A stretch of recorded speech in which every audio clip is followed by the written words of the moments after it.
नमस्कार. आपण पाहत आहात क्रांती की आवाज, ज्याच्यामध्ये एससी, एसटी, ओबीसी, एनटी, बीजेएनटी आणि यातून धर्मपरिवर्तित झालेले मायनॉरिटीज या सर्वांचा अर्थात बहुजन समाजाच्या समस्यांवर असो, प्रश्नांवर असो किंवा विचारधारेवर असो, या सर्व गोष्टींवर आपण या सोशल मीडियाच्या प्लॅटफॉर्मवरून चर्चा करत असतो.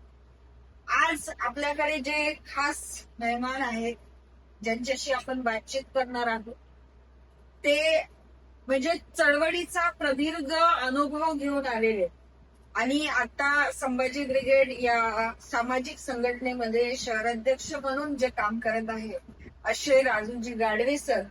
आणि सोबतच म्हणजे अनुभवाला शक्तीची जोड पाहिजे या अनुषंगाने आपण बघूया की तारुण्यामध्ये सुद्धा सामाजिक काम करायची जी ओढ आहे, ती ओढ घेऊन आपल्या सोबत जे इथे बसलेले आहेत ते रणजितजी मेश्राम साहेब. हे दोन्ही लोक म्हणजे संभाजी ब्रिगेडचे अनुभव आणि तारुण्य असं जोड असलेलं व्यक्तिमत्व. आपण त्यांच्याशी चर्चा करणार आहोत. तर खूप खूप स्वागत आहे तुम्हा दोन्ही लोकांचं सर. धन्यवाद. जय शिवराय. धन्यवाद. जय शिवराय. तर संभाजी ब्रिगेड ही एक वैचारिक संघटना आहे, ज्याच्यामध्ये खास करून बहुजन समाजामध्ये जे जन्मलेले महामानव आहेत, महानायिका आहेत, त्यांचा विचार वारसा खास करून महाराष्ट्रामध्ये ते म्हणजे प्रचार प्रसार करतात. आणि मला असं वाटते की आज जे काही महापुरुषांचं आंदोलन आपल्याला दिसत आहे, त्यांच्यामध्ये सिंहाचा वाटा संभाजी ब्रिगेड या संघटनेचा आहे. तर मला हे विचारायचं आहे की संभाजी ब्रिगेड ही वैचारिक संघटना आहे आणि आपण गेल्या 25 वर्षापासून ही मुवमेंट वर्क पण करत आहे. पण जसं खास करून ओबीसी समाजाला धरून संभाजी ब्रिगेड काम करतोय, पण 70-75 वर्षाचा कालखंड या देशामध्ये लोटलेला आहे. स्वातंत्र्य मिळालं, संविधान म्हणजे तयार झालं. इथे कुत्रे मोजली जात आहेत, पांढरे मोजली जात आहेत, मित्र आणि त्यांच्यासाठी त्याची व्यवस्था पण केली जाते. पण अजूनपर्यंत ओबीसीला मोजलं नाही. तर त्याबद्दल तुम्हाला काय वाटते, म्हणजे का मोजलं गेलं नाही ओबीसी? एक चांगला प्रश्न विचारला मॅडम आपण. शब्दामध्ये तुमच्या एक बहुजन निघाल, तर तसं बघितलं तर बहुजनाच्या आकड्यामध्ये 85% समाज आहेत आणि 85% समाजामध्ये 52% हा ओबीसी आहे, 15% एससी आहे, 7.5% आदिवासी आहेत आणि 11.5% अल्पसंख्याक आहे. याच्यामध्ये असं झालंय की ज्या महापुरुषांचे विचार खेडेकर साहेबांनी गावोगावी खेड्यापाड्यामध्ये पोहोचवले आणि एक संस्थान उभं केलं. त्या संस्थानाच्या माध्यमातून जनजागृती झाली. जनजागृती झाल्यानंतर असं झालं की विषय असा आला त्याच्यामध्ये की या महाराष्ट्रातला ओबीसी हा जागृत झालेला नाही आणि आपली वैचारिक जे धुरा आहे ही कोणाच्या तरी खुट्याला बांधलेली आहे. तो राजकारण असो, समाजकारण असो किंवा कोणताही प्रश्न असो, हे समाजाच्या या ओबीसी समाज आहे, हा ओबीसी समाज हा सगळा विस्कळलेला आहे. आज ओबीसी मध्ये म्हटलं तर ओबीसी मध्ये 59 जाती येतात, पण एकही एकाला धरून नाहीये. तर त्याच्यामुळं जी जनगणना झाली आहे, 1971ला जी जनगणना झाली होती आणि त्यानंतर 2011ला एक जनगणना झाली होती. त्याच्यानंतर सरकार बदललं आणि सरकार बदलल्याच्या नंतर त्यांच्या मनात काय भीती निर्माण झाली आणि तेव्हापासून तो जनगणनेचा मुद्दा त्यांनी थांबवून ठेवलेला आहे.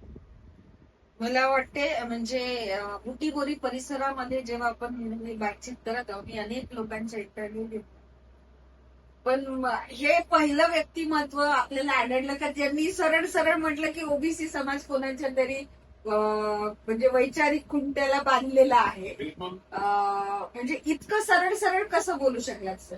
का नाही, त्यामध्ये जसा नोकरीच्या आरक्षणाचा मुद्दा असो, शिक्षणाच्या आरक्षणाचा मुद्दा असो, तर याच्यावरती ओबीसी समाजाचे नेते समोर येत नाही.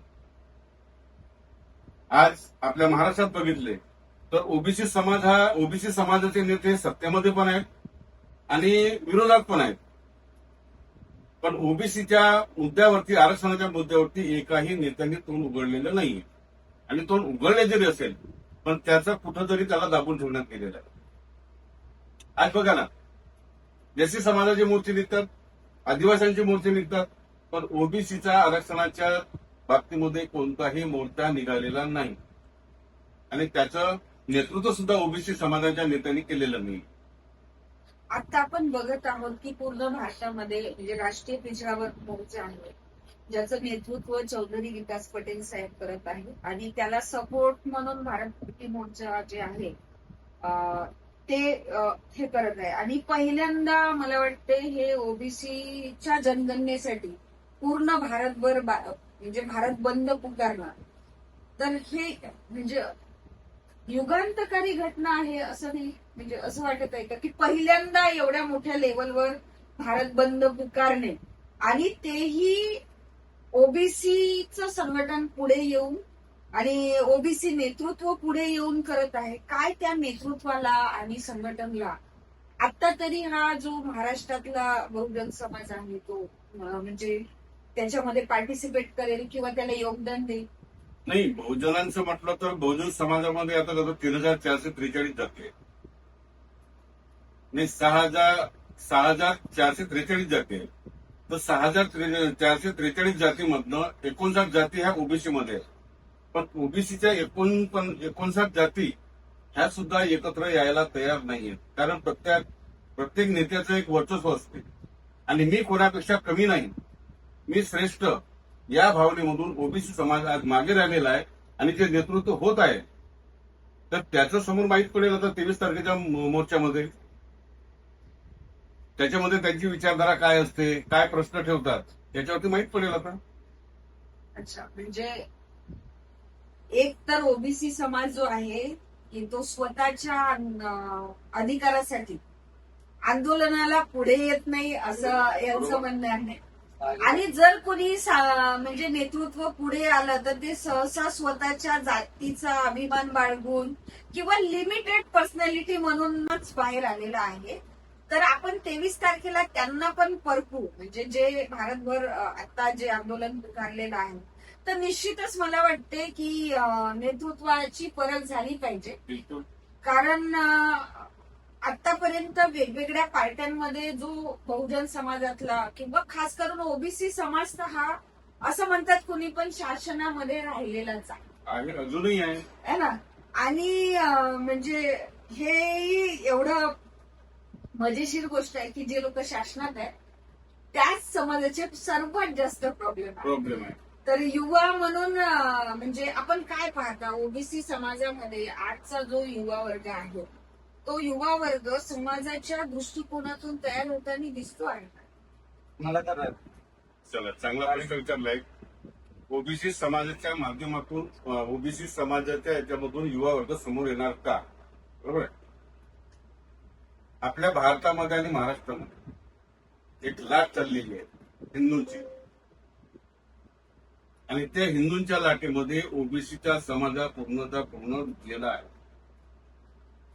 याच्यामध्ये असं म्हणता येईल तर ज्या मूलभूत गरजा आहे त्या सोडून बाकी कामामध्ये युवा समोर आहे. फक्त ओबीसीच्या मुलांना हे शिकवले जाते का फक्त आपण हिंदू आहोत. पण हिंदू आहोत, पण हिंदूच्या मागे ओबीसी काय, कोण आहे ओबीसी, मला कशाची गरज आहे यासाठी पुढाकार घेण्याला कोणीही तयार नाही. युवा वर्गाला आपण जर विचारलं की काय रे बाबा ओबीसीचं काय, म्हणजे कोण ओबीसी, म्हणजे त्याला ओबीसीची परिभाषाच माहित नाही की मी काय. आता एखाद्या ओबीसीच्या मुलाला म्हटलं की तू मागासवर्ग आहे तर तो छाती ठोकून सांगतो, म्हणतो मी ओबीसी नाही, मी कुणबी आहो, तेली आहो, माळी आहो. पण तो ओबीसीचा विषय घेत नाही आणि आरक्षणाच्या मुद्द्यावरची त्याला माहिती नाही. फक्त एकच माहिती आहे त्याला, हिंदू म्हणून गर्व करायला काय हरकत नाही ना. हिंदू म्हणून गर्व करायला हरकत नाही, पण आपले जे मूलभूत अधिकार आहेत त्या अधिकाराची लढाई पण सोबत लढायला पाहिजे असं माझं मत. तर जर हे हिंदुत्व म्हणून गर्व करत असेल आणि ओबीसी म्हणून आयडेंटिटी, तर हिंदूच्या नावावर काय म्हणजे ते अधिकार संपन्न असतील नसेल? नाही, कसे काय. कसे काय संपन्न सांगा ना. आता बघा, म्हणजे कसं असते की असं म्हणतात की विदेशी लोकांचं शासन असायला पाहिजे, मुस्लिम या देशाचा शासक नको, हिंदूच असायला पाहिजे, हिंदूला शासक, मग हिंदू शासक बनला ना. छत्रपती शिवाजी महाराजांनी हिंदवी स्वराज्याची स्थापना केली आणि त्याच्यामध्ये 18 पगड जातीचं सरकार घेऊन शिवाजी महाराजांनी आपलं सैन्य स्थापन केलं. बरोबर आहे. आणि हिंदूंनी एक शिवाजी महाराजांचा आदर्श घेऊन तिथे राजकारण करत आहेत. बरोबर आहे ना. तर मग हिंदूच्या ठिकाणी हिंदूच असले पाहिजे, त्याच्यामध्ये मुस्लिम असले पाहिजे, अदर जातीचे असले पाहिजे, तर मग त्याचं अस्तित्व काय आहे? आणि बघा आपण बघतो ना, मला असं वाटतं की जेव्हा आपण इतिहास बघतो तर आपण करिक्युलम मध्ये आपण हिंदवी स्वराज्य वाचण्यात आलेलं आहे, पण ऍक्च्युअली लिटरेचर जे अवेलेबल आहे त्या लिटरेचर मध्ये रयतेचं राज्य आहे आणि त्याला इंग्रजी मध्ये जे आहे जर आपण डिस्क्राईब केलं बहुतेक तर ते तुम्हाला लोकतंत्रच वाटेल. लोकशाही आहे ना. आता एक साधी गोष्ट, तुम्ही जेवढे पण महापुरुष आहेत, जितके पण महापुरुष झाले आहेत, त्यांनी कधीतरी म्हणजे त्यांच्या इतिहासामध्ये तुम्हाला कुठंतरी जातीवाद किंवा असं काही आढळलं का? हे आपल्याच काही माणसांनी जे माती खाल्ली आणि आपण त्या महापुरुषांना जातीमध्ये वाटून घेतली की नाही. बाबासाहेब दलितांचा, शिवाजी महाराज हिंदांचा, त्या वाटून घेतलाय. पण कोणत्या तरी महापुरुषांचा आजपर्यंत असा तुम्ही इतिहास आढळला का की जिथे त्यांनी जातीवाद केला? आज शिवाजी महाराजांचं जेव्हा राज्य होतं त्यांच्या सगळ्या याचे प्रमुख हिंदू होते का? त्याच्या तैखान्याचा प्रमुख मुसलमान, सैन्याचा प्रमुख होते कोणतरी, म्हणजे असं आहे की प्रॉपर्टी त्यांनी हिंदूलाच दिलाय. आज जे होऊन राहिलाय त्याच्यामध्ये त्या स्वराज्यामध्ये फरक आहे की नाही? इतर ओबीसीने जाण्याची गरज आहे, पण त्यांना आरक्षण मिळायचं पाहिजे.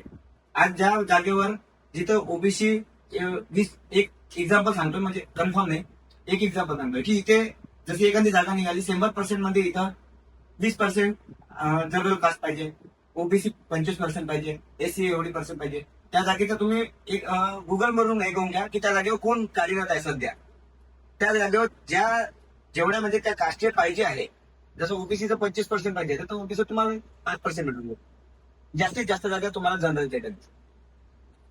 पण याची गरज नाहीये ना. मी तेच म्हणत आहे की ओबीसी समाजाला ज्याचा गर्व आहे हा, तर मग त्या गर्वांनी सगळं होऊन जाते. त्यांना शिक्षणाची गरज नाहीये, त्यांना नोकऱ्यांची गरज नाही, तर मग तुमच्यासारखे लोक का असं दाखवतात वारंवार की त्यांना शिक्षणाची गरज आहे, त्यांना नोकऱ्यांची गरज आहे? बघा, जेव्हा पोटाला भूक लागतो तेव्हा अन्नाची जरूरत पडते. अन्नाशिवाय पोट भरत नाही. जेव्हा मुलांना नोकरीची आवश्यकता असते आणि जेव्हा रिझर्वेशन मागले जाते तेव्हा त्यांचा प्रश्न काय असतो की मला मार्क जास्त असून एससी कॅटेगरीला किंवा एनटीला किंवा एसटीला नोकरी का मिळते? त्यावेळेस त्यांचा तो प्रश्न उद्भवतो. कॉलेजचं ऍडमिशन असलं त्यावेळेस त्यांना उद्भवतो की आपण आज परिस्थिती अशी आहे की आज आपण जर लढलो नाही तर येणारी पिढी आपल्याला शिव्या घालणार. तुम्ही आमच्यासाठी काय केलं हा प्रश्न विचारणं. आणि राजकारणाचा भाग असा आहे की राजकारणी फक्त आपल्या मताच्यासाठी किंवा आपल्या स्वतःच्या राजकारणासाठी युवा पिढीचा वापर करून घेतात. जसं सरांनी सांगितलं किंवा तुम्ही पण बोलले, तर मला असं वाटते की मी 2 शिवराय पाहिले. म्हणजे एक आहे असा जो दुसऱ्यांवर अत्याचार करणारा शिवाजी, आणि एक आहे की 18 पगड जनसमूहाला घेऊन म्हणजे त्याला सत्तेत बसणारे शिवाजी महाराज. तर म्हणजे हे पण खूप विचित्र घटना वाटते की महापुरुष सुद्धा एकाचे 2 केले आणि त्या महापुरुषांचा उपयोग त्या समाजाच्या विरोधामध्ये उपयोगात आणला.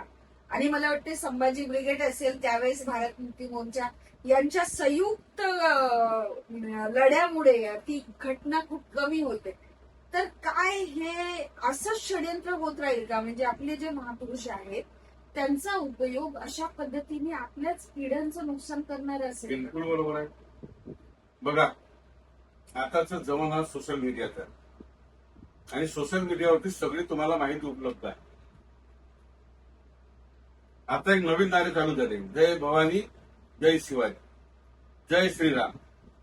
आता जय श्रीराम आणि जय भवानी जय शिवाजी म्हटलं हे बोलणारे कोण आहेत? सर्वात जास्त ओबीसी समाज आहेत. पण त्यांना या महापुरुषांचे विचार विचारा ना. त्यांनी काय केलं? शिवाजी जय भवानी जय शिवाजी म्हणणाऱ्या मुलाला शिवाजी महाराजांचा जन्म विचारा, त्याची वंशावळ विचारा. हा. अरे ज्याला स्वतःच्या बापाचं स्वतःच्या आपल्या 4 पिढीचा इतिहास माहित नाहीये, तो चौकामध्ये छाती घालून जय शिवाजी जय भवानी म्हणून मग तो इतिहास घडवणार का? आज शिक्षणामध्ये पण पहा ना काय होत आहे. तुमचा खरा इतिहास त्या ओबीसीच्या समाजासमोर आणला जात नाहीये. फक्त महापुरुषासारखा लुक करून, शिवाजी महाराजांसारखी दाढी ठेवून, त्यांचं हे करून काम नाही चालणार ना. त्यांना वाचा, त्यांचे जे आचरण आहेत ते स्वतःमध्ये हे करा. ते जसे वागत होते ते ज्या त्यांच्या नजरेमध्ये जे परस्त्री आहे ते आई बहीण समान होती.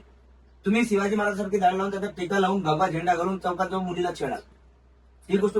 आणि तुम्ही जी आता म्हटली, जे गोष्ट तुम्ही म्हटली की 2 शिवाजी बघितले तुम्ही जसा एक पीके पिक्चर बघितला असेल, हा. त्यामध्ये एक आमिर खानने एक गोष्ट म्हटली होती की तू कोणता भगवान म्हणताय? हम्म. जो ज्यांनी आम्हाला बनवलं की तो भगवान की ज्यांना तुम्ही बनवलं, असे 2 भगवान सांगितलं ना. हा. त्याच टाईप मध्ये इथं झाला की एक शिवाजी महाराज जो आम्ही वाचला हा. आणि एक शिवाजी महाराज जो तुम्ही बनवला, बरोबर. डिफरन्स आहे. तर मग आम्ही खरा शिवाजी महाराज मानू ना. जो वाचेल तो वाचेल, जो फक्त सोशल मीडियाच्या जो फेक न्यूजवर जाईल त्याच्या मागे हेच होणार आहे. तो असं दुसरा शिवाजी बघणार आहे. म्हणजे कोणत्याही गोष्टीत समजा आता मी तुमच्याबद्दल एखादी काही कमेंट करतो, मी तुम्हाला काही कमेंट केली, ती कमेंट यांनी वाचली, यांनी ती कमेंट दुसऱ्याला सांगितली, पण यांनी रिअलिटी माहीत करून घेतली का? आज ओबीसी समाजाचं तेच होत आहे की समोरचा जो सांगत आहे तो घेऊन ते समोर चालले आहे. धर्माच्या नावावर समोर चालले आहे, पण त्यांना रिअलिटी नाही वाचायची आहे. रिअलिटी काय आहे? आरक्षणाची रिअलिटी काय आहे? महापुरुषांनी जे आपल्यासाठी केलं त्याची रिअलिटी काय आहे? आणि ते रिअलिटी वाचा आणि मग तो समोरचा सांगतो त्यासोबत कम्पेअर करा की खरं काय. ऍक्च्युली मला वाटते की का रिझर्वेशन शब्दच उपयोगात आणणे, म्हणजे जसं आपण पाहतोय की संविधानाने रिप्रेझेंटेशन दिलेलं आहे. जसं आपण बघतोय की जगामध्ये अफर्मेटिव्ह ऍक्शन आहे, अमेरिकेमध्ये ज्याला आपण डायव्हर्सिटी असं म्हणतो, तर ते जे आहे ते रिप्रेझेंटेशन असतं समाजाचं, समूहाचं. तर आपल्याकडे अशा पद्धतीने त्याला प्रचारित करण्यात आलं आरक्षण. म्हणजे काय बोगी आहे का, जिथे आपण पैसे देतो आणि ते सीट बुक करून ठेवतो. तर हे काय आहे की त्या समूहाला त्या संपत्तीमध्ये, म्हणजे देश आहे त्या देशामध्ये तेवढ्या साधनांमध्ये त्याची तेवढी भागीदारी आहे. आणि म्हणून सर्वात जास्त आरक्षणाला विरोध जर कोणता समाज करत असेल तर आपण बघूयात तो गोष्ट, हे आरक्षणच नको बाबा बोलतात, कारण ते SC ST लाच खूप मिळतं. त्याचं कारण असं आहे की ज्या माणसांनी संविधानाचं पुस्तक एकदा वाचायला पाहिजे माझ्या मते, आणि ज्या महापुरुषांनी आपापले विचार व्यक्त केले, त्यांचे कर्तव्य जे आहे ते एकदा ओबीसी समाजाच्या विद्यार्थ्यांनी, जो युवा वर्ग आहे त्यांनी ते आत्मसात करायला पाहिजे. त्याच्यानंतर त्याला माहिती होईल की आरक्षण म्हणजे काय. जसं मी आता बोललो थोड्या वेळ पहिलं, तर रिअलिटी आधी माहीत करून घ्यायला पाहिजे. कारण कसं आहे, आजकाल हवेमध्ये तीर मारणारे जास्त आहे, पण प्रत्यक्ष आपण त्याच्या मुळापर्यंत जातो का, त्याचे विचार आत्मसात करतो का, आणि विचार आत्मसात करणे ही काळाची गरज आहे. मला वाटते जसा देश तसा नेता. आता आपले प्रधानमंत्री काय आहे, नालीतून गॅस काढू शकतात, तर मग आपला समाज पण बहुतेक तशाच पद्धतीने विचार करत असावा. बिलकुल. आता एका व्यक्तीने म्हटलेलंच आहे ना की दगडाच्या देवाला पूजण्यापेक्षा आमच्या मोदी साहेबाला पूजा, त्याचे पाय धुवून पाणी प्या. सोशल मीडियावर खूप चालू आहे आता ते. मग कशाला मग आपल्या आईवडिलांना पण सोडून द्यायचं ना. तर म्हणजे ही जी व्यवस्था आहे ही जर बदलवायची असेल तर त्याच्यासाठी जी जातीय जनगणना आहे, कारण ओबीसीचं रिझर्वेशन किंवा रिप्रेझेंटेशन कुठे जर थांबलं असेल तर मला वाटते जनगणनेमुळेच थांबलेलं आहे. आणि जर आता त्यांनी तो कॉलम पण काढून टाकेल, म्हणजे ओबीसी नावाचा जो कॉलम होता तर त्या फॉर्ममध्ये तो पण नाही. म्हणजे इतकी अरेरावी कसा करू शकतो सर ओबीसी समाजासोबत. आता सत्ता ज्याची लाठी द्यायची म्हैस म्हणतात. पण लोकतंत्रामध्ये सत्ता आणण्याचा जो पॉवर आहे तो संख्येमध्ये ओबीसी कडे आहे. आहे ना. आहे, पण ज्यांच्याकडे तो पॉवर आहे म्हणून तुम्ही सांगून राहिले आहे, हा. ती जनता आजच्या डेटमध्ये काय करताय हे पण तुम्ही बघताय. सोशल मीडियावर रोजचे व्हिडिओ येतात, त्यातले काही फेक असतात, काही बनवले असतात, त्यात पण रियालिटी असतात. त्या व्हिडिओच्या मार्फत, त्या व्हिडिओ बघितल्याच्या नंतर तर असं माहित पडते की जो आजचा जो युवा आहे किंवा जो भी आजचा जो समाज आहे तो अंधश्रद्धेकडे जास्त वळलाय. म्हणजे आम्हाला फक्त हेच करायचं, आम्हाला बाकी गोष्टीशी काही मतलब नाही. आणि ह्या गोष्टीचं मी एक्झाम्पल तुम्हाला एक मीटिंग मध्ये पण सांगितलं होतं की माझ्यासोबत काय घडलं. आता ती गोष्ट नाही ते टाळत नाही. तर त्या गोष्टीनुसार म्हणजे तुम्ही सच्चे ऐकून घ्यायला तयारच नाही. आमच्या इकडे पोलीस कोणाला जर आपण सांगितलं की नाही हे असं आहे असं आहे, तो ऐकून घ्यायला तयार नाही. त्याला हे म्हणणं आहे की हे जे चालू आहे हे बरोबर, कारण की हे धर्मासाठी आहे. नाही, जसं मंडल आयोगाचं म्हणजे जे लागू करायसाठीचं जे आंदोलन झालं त्याच्यामध्ये पण सगळ्यात जास्त शेड्यूल कास्टही पुढाकार होते. बरोबर. आणि त्याच्यामुळे जे 27 मिळत आहे ओबीसीला, तर ते शेड्यूल कास्टच्या आंदोलनाची बदलत आहे. ते भलाही 27 दिलं पण मिळालं नाही हा भाग निराळा. आणि आज पण जो शेड्यूल कास्ट आहे तो मदत करायला तयार आहे. पण काय ओबीसी समाज स्वतःची मदत करून घेऊन, खास करून आता बुट्टीबोरीला जे आंदोलन आहे तर तो किती प्रमाणामध्ये बुट्टीबोरीमध्ये एकत्र होऊन काही आंदोलन यशस्वी करू शकतो? आता तसं तर आकडा सांगता येणार नाही. म्हणजे याच्यामध्ये एक राजकारणाच्या माध्यमातून हा इगोचा प्रश्न निर्माण होतो आणि कोणाचा इगो हर्ट झाला नाही पाहिजे यासाठी काही तात्पुरत्या प्रमाणात येतील. समोर तुम्हाला चेहरे दिसतील, फोटो काढतील आणि त्याच्यानंतर मग त्याच्याच विरोधामध्ये चर्चा करतील. तर जे पण असेल, पण आपण ज्या गोष्टीसाठी तर बहुतेक होऊ शकेल की बुटीबोरी सारख्या ठिकाणी भारत बंदचं जे आव्हान आहे ते यशस्वी होईल. यासाठी आता सर्वात आधी की जो ओबीसी समाज आहे यांनी जे मेंटॅलिटी बनवून ठेवली आहे, जे त्यांची विचारधारणा बनवून ठेवली आहे ते तर ठीक आहे, जुन्या लोकांची विचारधारणा ठीक आहे. पण जो युवा आहे, जे नवीन मुलं आहेत, त्यांनी तरी अभ्यास करून म्हणजे ते गोष्टी वाचून त्याची रियालिटी माहीत करून समोर पाऊल उचललं तर मला वाटतं या रॅलीमध्ये सगळ्यात जास्तीत जास्त सहभागी. पण जर अंधश्रद्धेनुसार, जर पारंपरिकनुसार जे चालू आहे, जे थिंकिंग, जो विचारधारा त्यांनी बनवली आणि त्याच विचारधारावर जर चालणारे जर युवक असतील तर मला नाही वाटत की या रॅलीमध्ये जास्तीत जास्त ओबीसी सहभाग. बघा, बुट्टीबोरीचं जर बघितलं तर बुट्टीबोरी किंवा या परिसरामध्ये 60 ते 65% ओबीसी समाज आहे असं बघितलं. बाकी 30-35% आपला अदर समाज पकडून घ्या. त्याच्यामध्ये 5 ते 7% म्हणजे 35 पैकी 5% समजा अदरवाले, ओपनवाले. तर जेव्हा आता निवडणुका झाल्या, बुट्टीबोरीच्या नगरपरिषदेच्या निवडणुका झाल्या, ह्या ओबीसीचा मुद्दा समोर ठेवून त्या निवडणुका झाल्या. आणि तीच परिस्थिती जर या ओबीसीच्या मोर्चाला जर समोर आली तर आपलं माझ्या मतानुसार 100% हा जो 23 तारखेचा मोर्चा आहे हा सक्सेस झाल्याशिवाय राहणार नाही. तर म्हणजे खूप मोठा आशावाद आहे की त्यांनी सांगितलं की जर ओबीसी म्हणून जर निवडणूक आपण चांगल्या पद्धतीने लढू शकतो, कोणताही पक्ष विपक्ष बाजूला ठेवून निव्वळ ओबीसी या मुद्द्यावर आपण नगर परिषद काबीज केली असं यांचं म्हणणं आहे. तर आपण हे आंदोलन सुद्धा ओबीसी म्हणूनच यशस्वी करू शकतो. आणि तुमच्यासारखे लोक जे आहेत ते काम करत आहेत. तर मला वाटते येणारा काळ आता जेवढं आपण बघत आहोत नकारात्मक जेवढं आहे तर सकारात्मक पण आपण बघतोय की खूप म्हणजे लोक, जसं संभाजी ब्रिगेड असेल, मराठा सेवा संघ असेल, भारत मुक्ती मोर्चा असेल, राष्ट्रीय पिछड़ा वर्ग मोर्चा असेल, अशा अनेक विविध संघटना सुद्धा बहुजन समाजामध्ये काम करत आहेत. फक्त मला असं वाटतं की यांच्यामध्ये थोडं अध्यक्षपदाचं जास्त बलय आहे. बाकी सामान्य वर्ग जो आहे तो वाटत आहे त्याला परिवर्तन व्हायला पाहिजे. आणि बहुजन समाजाला, खास करून ओबीसी समाजाला तुम्हाला शेवटचं म्हणून काय मेसेज द्याल 23 तारखेच्या संदर्भात? बघा, मेसेज देण्याला एक म्हणजे असं आहे की सरकारने सर्वात पहिले घाला घाललेला आहे ओबीसी समाज किंवा बाकीचा जो अदर समाज आहे, सर्वात पहिले मोठा घाला घाललेला तो शिक्षणावर. कारण पडेगा तो बळेगा. आणि शिकलेला माणूस हा प्रश्न विचारतो. सरकारला प्रश्न विचारलेली माणसं चालत नाही. आता आपण बघतो सोशल मीडियावरती की त्यांना नोटिसा जातात, पैशाची डिमांड केली जाते मानहानी म्हणून. तर ते प्रश्न सरकारला नको आहे.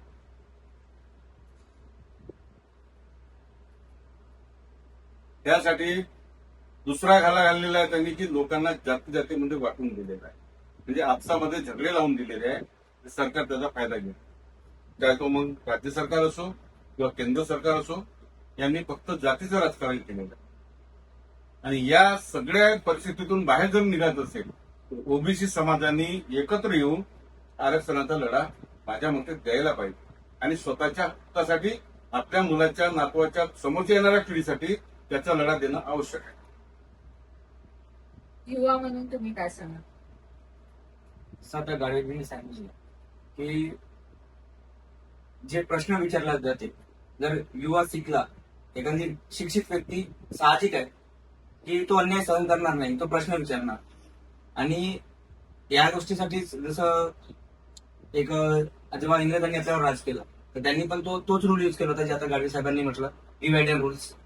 तेच आता यांनी लावलंय, त्यांना धर्माधर्मात वाटून घ्या, शिकू द्यायचं नाही. दुसरी गोष्ट जी आता यांनी म्हटलं की जे राईट टू इन्फॉर्मेशनचा आपल्याला अधिकार आहे की आपण कोणत्याही डिपार्टमेंटचा जो माहिती काढू शकतो आरटीच्या थ्रू, ते पण आता गव्हर्नमेंटने बंद करायसाठी नोटीस म्हणजे याचिका दायर केली होती. मला वाटतं ती याचिका 9 जजनी रद्द करण्यात आली आहे, पण अजून त्याच्यावरती त्यांचं चालू आहे. तर आपले एक एक अधिकार जे आहेत ते हिसकावून घेतले जात आहे. जसा एक आरटीचा अधिकार हिसकावून घेतला जात आहे. आपल्याला ते समजून दिल्यात जाऊन नाही राहिलंय. आपल्याला माहिती नाही झाली पाहिजे, आपण युवा शिकला नाही पाहिजे, त्यासाठी हे सगळं करण्यात येत आहे. ओबीसीला म्हणजे माझा एक असा संदेश राहील की जे तुमच्या आधी मूलभूत गरजा आहे. तुम्हाला माहित आहे की आपण बाकी गोष्टींनीच आपलं हे होणार नाही. तुम्ही शिकाल तर चांगल्या याच्यावर राहाल, एक तुम्हाला एक वेगळी प्रतिष्ठा मिळेल. पण ते जर तुम्ही एक धर्माच्या नावावर कराल तर त्यात काहीच होणार नाहीये. तर तुम्हाला ते बाकी सर्व साईडला ठेवून एक शिक्षित बनावं लागेल. आणि शिक्षितपणासाठी तुम्हाला त्याची गरज पडणार आहे, जे आरक्षण आहे त्याची गरज पडणार आहे. कारण की इथे तुम्हाला माहिती आहे लेबर क्लास जास्त आहे की जो, आणि प्रायव्हेट स्कूलचं एवढं म्हणजे शाळेचं आहे ते प्रायव्हेटीकरण एवढं झालं आहे की तिथे आजकाल नॉर्मल मुलांना शिकणं खूप अवघड आहे. तर त्याच्यात म्हणजे याच्या थ्रू तरी आपण त्यातून हे करू शकतो. म्हणून त्यांनी आपल्या अधिकारासाठी इथं तरी सामोरं जावं की या गोष्टीतून आम्हाला आमचा अधिकार मिळेल, आम्ही त्या गोष्टी समोर जाऊ शकू. एक आपल्या समाजाला समोर नाही, कारण की माणूस समोर जाईल तर समाज समोर जाईल, आणि समाज समोर जाईल तर गाव समोर जाईल, राज्य समोर जाईल, देश समोर जाईल. म्हणजे आपण बघितलं तसं बोलायला भरपूर विषय आहेत आणि मला वाटतं एवढं वास्ट होऊ शकते, पण काही लिमिटेशन्स आहेत. तर खूप छान वाटलं. आणि आपण पाहतोय बदलतो आहे समाज, आणि कोणती पण गोष्ट ही अटळ राहत नाही, परिवर्तनशील जग आहे. आणि निश्चितच जर ही परिस्थिती आहे तर उद्या चांगली पण परिस्थिती ओबीसी समाज आणू शकेल. आणि जनगणना होऊन त्यांचं रिझर्वेशन, त्यांच्या नोकऱ्या, त्यांचं शिक्षण त्यांना मिळण्यासाठीचं जे आंदोलन उभं राहत आहे त्याविषयी आपण या ठिकाणी बोललात, तर त्याबद्दल तुमचे खूप खूप आभार. धन्यवाद. जय शिवराय.